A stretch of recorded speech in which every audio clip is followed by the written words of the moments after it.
Maiya's nightly rules.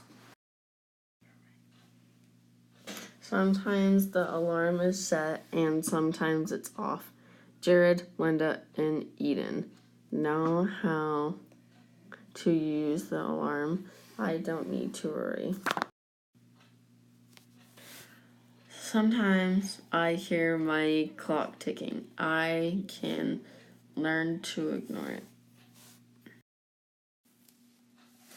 I like to know if there will be rain or wind at night. That might keep me awake. I can check the weather app on my iPad.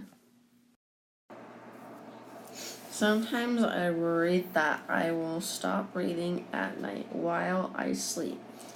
I have a healthy body and I have never stopped breathing before. I can take 10 deep breaths and stay calm.